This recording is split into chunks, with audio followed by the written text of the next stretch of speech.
Uh, Unless you've been under a rock, you've heard by now how streaming services like Spotify exploit musicians and pay them basically nothing. I've talked about this before. Roll the clip.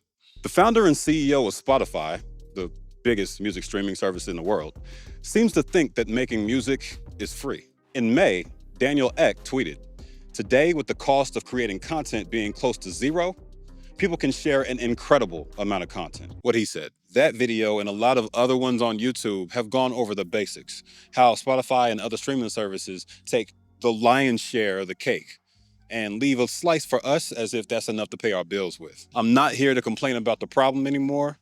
I'm here to present a solution. You might not have heard about this, but last year, Detroit's representative Rashida Tlaib wants music streaming services to pay musicians more. She's sponsoring the new bill called the Living Wage for Musicians Act. It calls for a new fund that would take part of the subscription fee users pay, and at the end of each quarter, the money would be shared among the artists. Last time around, it was co-sponsored by Representatives Ocasio-Cortez and Bowman. This time, we need as much support as possible to make sure it gets pushed through. One of the group's members, an artist and activist named TJ, reached out to me to see if we could get the word out about this act and make sure we get enough support behind it. I'm a part of United Musicians and Allied Worker.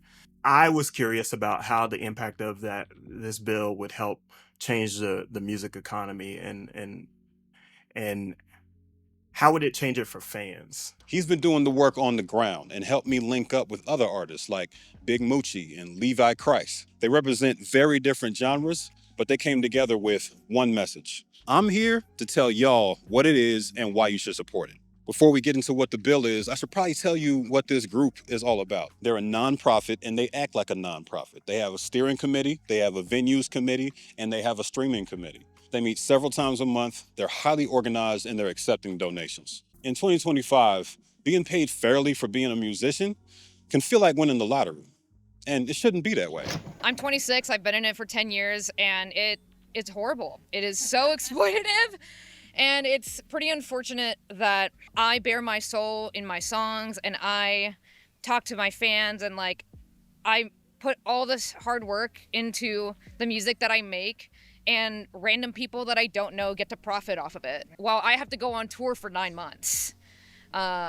Because what we're getting from streaming isn't sustainable. We've gone from being able to build an indie label by selling CDs out the trunk to competing with AI artists created by streaming companies on their platforms and getting pennies in return.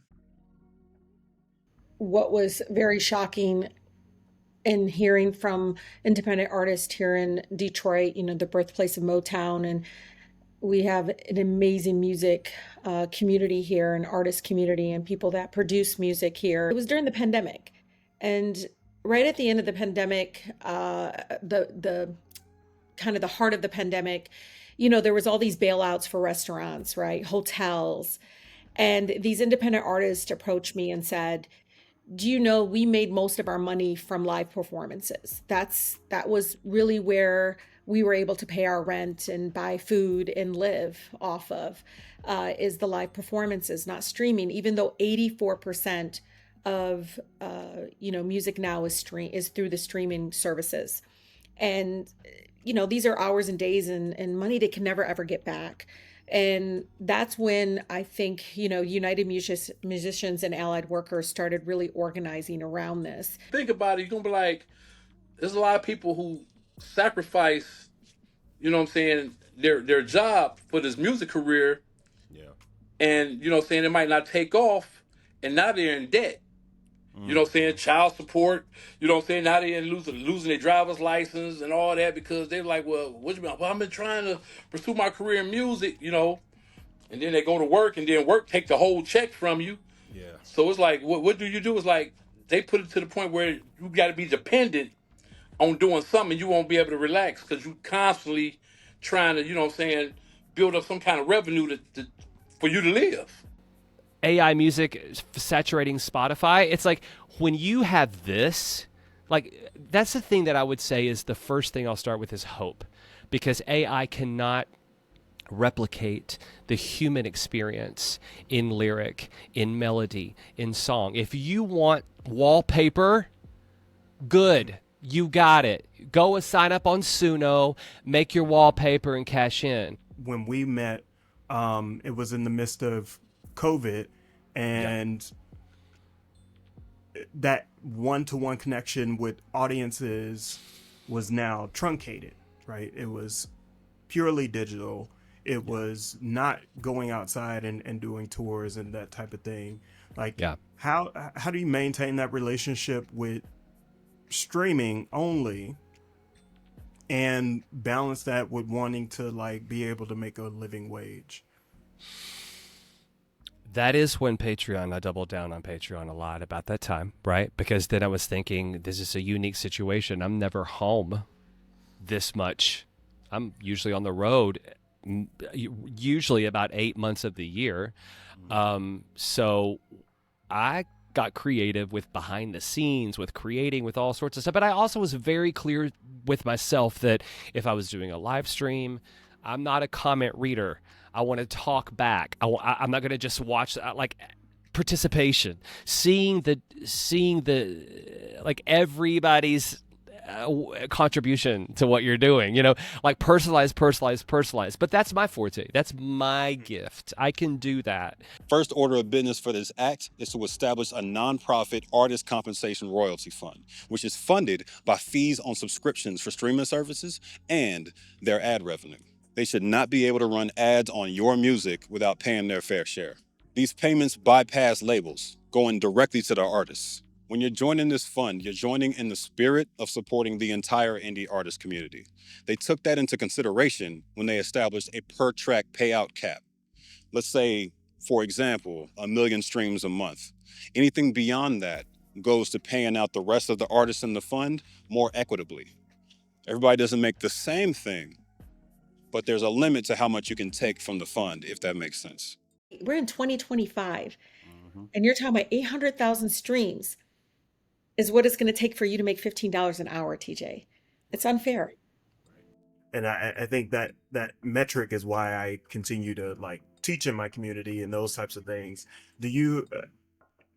Are you hearing those conversations in Congress around the difference between like what the major labels have versus what independent artists have? Yeah, I mean, I think a lot of them, again, there's a lot of misinformation out there, or just, I guess, thinking that, okay, when somebody streams, they're getting their fair share, the more successful they are, the fan base grows.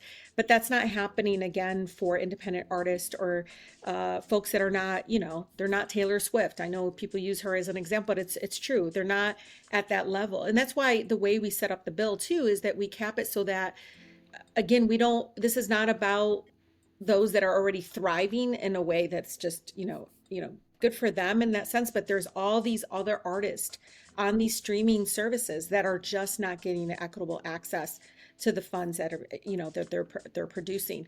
It's to that point. I mean, if you even look at even some of the larger artists, again, much of their money and support is coming from those live performances as well. But I think many of them would support this effort in understanding again, the music industry has changed dramatically. And, over 80% of the music industry is now streaming. Their goal is to guarantee a minimum of 1 cent per stream. If you want to see what that looks like, they've even included a streaming calculator. Let's say you get 300K streams in an average month. Well, that's $3,000. And I'm sure y'all can do the math if it jumps up to 1 million streams a month. That's $10,000, way more than any streaming platform would have paid you before. If these numbers look crazy high to you, it's because we've become used to an ecosystem where our work is not seen as worthy of fair compensation. How it's going to change for fans, in the bill, it's 1 cent. A lot of folks were like, well, Spotify continues to increase subscription. I know as a fan, and I know when I tell my residents of all different backgrounds, that if we can earmark that 1 cent to make sure it actually goes to artists and those that produced and helped create the art and the music, people would jump on board. And again, this pushes back against the greed and the way that Spotify and Apple, many of these streaming services now function, in that they're exploiting many of these artists. And I think for me at that first meeting and then that second meeting, hearing that it would take 1,000 streams for them to even be able to buy a cup of coffee. I just thought, and this moment in this time where music industry is so much more accessible and so much more needed in this time, sometimes dark times in our world. It's just an incredible part of our lives that many fans, if they could just know that that amount of money, just that small amount of an increase of 1 cent would go towards the artist they love, the artist that, brings them joy, or it just moves them. I know for many fans, they'd be on board. And you know, this, TJ, we just talked about this, but so many of my residents and people around the country are just learning how bad it is for many independent artists. In what world should I and other artists spend hours and hours, dozens and hundreds of hours a year on making these songs, send them out into the marketplace, and get pennies in return? Doesn't make sense. I stress that this penny per stream figure is the least they can do. That's a minimum. It would be ideal for them to pay us more, but we understand the balance between economic viability and what's fair. This doesn't bankrupt the streaming services. They have the money. I always thought I'd sort of slip right into gospel. I was on the road by 12 years old. I was meeting all of the gospel producers. I was the record labels, and by 19, I signed a pretty notable record deal. And I was also in college at the time, my second year or so. But I was also in my 6th year of conversion therapy. And for those who don't know what that is, it's Christian counseling for those who are confronting feelings of same-sex attraction. I finally confided in a roommate, so that it didn't sit well with him. So he went and told the Baptist Student Union, which told the board of directors of the college, which led to the board of directors of the college deliberating on kicking me out of college, which went to an intern at the label who went to the college, who told the label, and within a week's time, I was not only escorted out of that label, I was dropped from all of my religious classes and allowed to finish my music courses for that semester. I did this as a joke. You know what I'm saying? Just playing around. I'm in the club telling my friends with some, house music was real big then. Mm-hmm. And there was a song called The Percolator that was real popular. Heard of that. And I'm sitting there listening. And, I'm fresh. I'm coming home straight from the military. I was in the Marine Corps. And I'm like, man, all he doing is saying the same thing over and over again. I said, man, I can make a record like that. And my boy's like, man, you can't do nothing like, man, I went to the studio, made that song. And they started playing, took it to the club because one of my friends was a DJ. He mixed it right in. They thought it was a record that had already been out because they was dancing like, how most people stop and want to look at you. I ain't never heard this before. No, as soon as it came on, they just kept on partying. You know what I'm saying? Things like that. And then after I did that, then people just kept on saying, you need to make some more. So I just kept starting to make them. Yeah. And there was other people, the DJs was making the money off because they was putting on their mix CDs. Right. You know what I'm saying? They're like, man, these people getting rich off of you. What, you about to get in this game? You know what I'm saying? So I might have, I came out in 96. I didn't take this music business serious until maybe like 2003. No one was signing anyone who had been outed. So we would get the great record deal. It would happen. And then the marketing department would find out that I had been outed in Nashville to the industry. And they were not willing to sink, the millions of dollars that you have to invest in an artist. No one had done it at that time, not starting their career. People had cashed in their success and then said, oh, by the way, I happen to be part of LGBTQ community, but nobody had started their career openly until I think it was Rufus Wainwright was the first major label artist in the early 2000s who might have done it. And, my music was all over the place, granted, but now, with the people like overseas, over in China, I got people over in like the Netherlands, right. Africa, all the islands, Jamaica, the Bahamas, all that. It's just love to me. I just love it. Remember, the last record label was Atlantic Records. This was 2004. When the marketing department found out, 10 songs in, album sounded great, everything fell apart. I think my producer felt really bad for me. So when he got a gig on this national television show called The Apprentice with Mr. Trump, they were going to do an episode where they were going to find an artist, an unsigned artist, write a song, package, produce it, and present it to XM, Sirius XM Radio. Long and short of it was, he threw me in the mix of thousands of auditions. I won. Suddenly, I had 6 months from signing a confidentiality agreement, shooting The Apprentice, to the airing of it, and I was like, what am I going to do? I got $200 in my pocket. I can't buy groceries. It's hard to explain because I never came into this game wanting to be this. Compared to people who, you know what I'm saying, was inspired and always wanted to do this, you know what I'm saying? It just fell in my lap and I just rolled with it. I'm like, hey, I ain't doing nothing else. Let me go ahead and just keep making this music for the people. My fan base is wider than the average. Right. Because I got seniors. You know what I'm saying? Like, while everybody making new music, you know, they normally trying to cater to the younger generation. Yeah. You know what I'm saying? Because they're like, oh, you got to cater to the younger generation. But my music, I got music that caters to the younger generation just by default. But my core fan base is like 60 and up. And, you know, like, I just had an event this weekend, Saturday. I don't know if y'all seen it on my social media pages yet. But I got a thing called Get Fit While You Sit. For the senior citizens, disabled vets, people who having disabilities standing for long periods of time. And the event we just threw in Birmingham this Saturday, 1,100 seniors. Amazing. All the things, people are like, how you get people's grandparents to come on out to rock with you? You know, I got them clacking fans and everything, you know what I'm saying? And the eldest lady that was there was 98 years old. Right. Wow. I went into a studio in New York and I said, bro, give me an hour. I'll give you $200. I will sit down and play this album on the piano and sing from top to bottom and get out of here. He let me. So that became a piano vocal album. A friend of mine put together packaging and a website, and we were ready to go with 1,000 copies when The Apprentice finally was going to air in November of 2005. Wow. That night, all 1,000 of them gone. My 7 minutes on television, and I can't keep up with the sales. We're taking back orders. We're getting rush orders in. It became a thing. And so suddenly that national exposure turned into a tour. Obviously, people started wanting to know my story. Sirius XM took that piano vocal record and presented it on the radio, played it for the country. Matter of fact, up in Tacoma, Washington. Yeah. They got a hold of one of the songs of it and were the first AC radio station to ever play my music because they had heard it on The Apprentice. How many artists you know got 98-year-olds and just anybody over the age of 70 as a fan?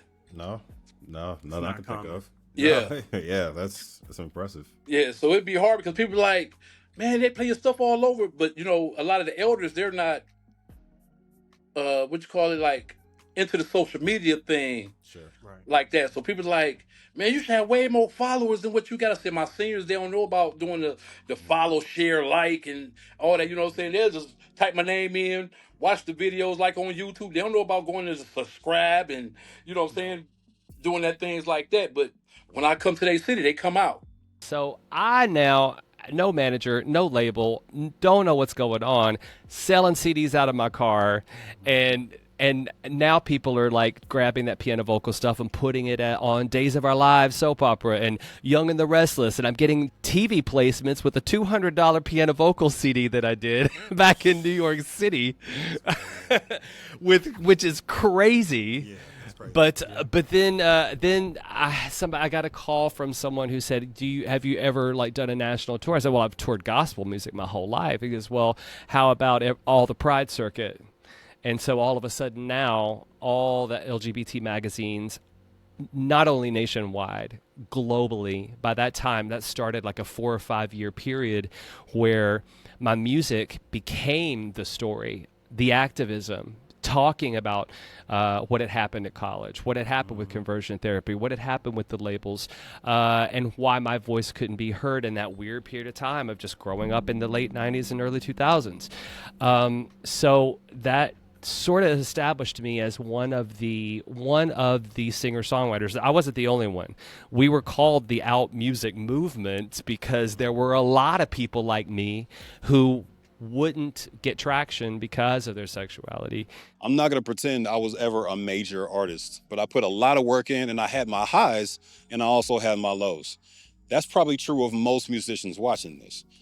You go from getting your song on a TV show to, I swear to God, I want to quit every week. The size of the ASCAP checks I got were small, are still small, but they meant something to me. And I'm sure yours means something to you. The indie artists and producers and other workers allied with this industry are not asking for much. They're asking for the ability to put all this time into what they love, serve it up to a market, and if they have listeners, if they have fans that appreciate what they made, they want to be paid fairly for it. This is just like the argument for minimum wage in other industries. We want to be able to pay our rent and survive based on what we have worked for. What was most disheartening, I think, for me, was that in all the time I spent grinding, doing indie shows, booking out my own shows, getting these small ASCAP checks from the PROs, and all that time, it never felt like I was going to be able to make a stable living, to pay my rent, to pay a bill with what I made from streaming companies specifically. Everything else paid more than them. I got my song on a TV show. I got paid $1,000, $2,000, $3,000. That was significant. You're basically telling the creators around the world that unless you're famous, you don't deserve to live. I don't know about y'all, but that is unacceptable. That's where this bill came from, and that's why this bill is absolutely necessary to get us across the finish line and create a world where our indie artists don't disappear.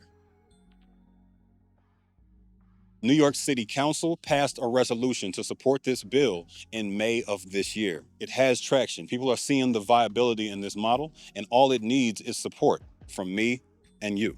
Hearing these artists, I mean, they light up talking about, how much they love live performance, and it's the way they are making money. But when you see, I read somewhere 86% of songs on Spotify don't even get 1,000 streams in a year. And Spotify has officially stopped paying artists for all these songs, just instantly. They get to decide that. To me, that's overwhelmingly just unjust and wrong. And so we need to change that. I look at my colleagues sometimes and they don't get it because, majority of them are millionaires. Over 50%, y'all, of my colleagues are millionaires, Cam. You should just do a story about that. And they own stock in many of these industries. Look it up. So how can you support this bill? Luckily, that part is really easy. There's a contact form that plugs in your state's representatives and senators in the description and on screen. Fill that out and send it to them. It's that easy. It's pre-filled for you. People who are not in our world don't want to download Bandcamp and learn how to stream music on They don't. Come on. Right. But they understand, they see the tenacity in how many years now of us doing what we do, and they respect the hustle, so they're going to support it. But now that we've covered all the work that goes into it, walk me through where some of that additional income would go if you had it coming in. I probably distribute it in a lot of different ways. You know what I'm saying? Because it can help with your marketing and promotion. Sure. Because now it's like to promote on social media, they want you to do the little advertising. Yeah. And, that stuff's not cheap. It also helps with your traveling. You know what I'm saying? Because if you say, hey, Moose, man, I got a slot for you out here in Atlanta, you know what I'm saying? All you got to do is just get down here. Now I got to find out, oh, man, I'm trying to probably look at the Greyhound tickets, and boom, then you got to get hotel. Right. You got to get food. Yeah. You know what I'm saying? You might not have no new shoes. You might need, for it's just like a business, Right. You got clothes, all that. So with this, that'll help out with a lot. If you're a musician or producer or anybody else who gets paid from this industry and you would like to see more income, join the group. If it doesn't directly apply, but you love music, donate. Share this video, get the word out. When the streaming companies come to lobby against this, remember I told you, stay healthy. The one thing I want to let everybody know, when you're the indie route, remember, you have to do everything yourself. You need to build a team around you, and building a team is going to cost you a little something. So that's why you know what I'm saying, the streaming raise percentages and, you know, funding, it really helps out. My advice is going to be nobody has to approve of you. Nobody has to even see you. Nobody even has to get your name right. Do your thing. Just, again, I think the action is, you know, ask your member of Congress why they haven't supported it yet and ask them to please support it. And talk about your human story. Again, if it wasn't for that meeting of What About Us, this Living Wage for Musicians Act would have never been birthed.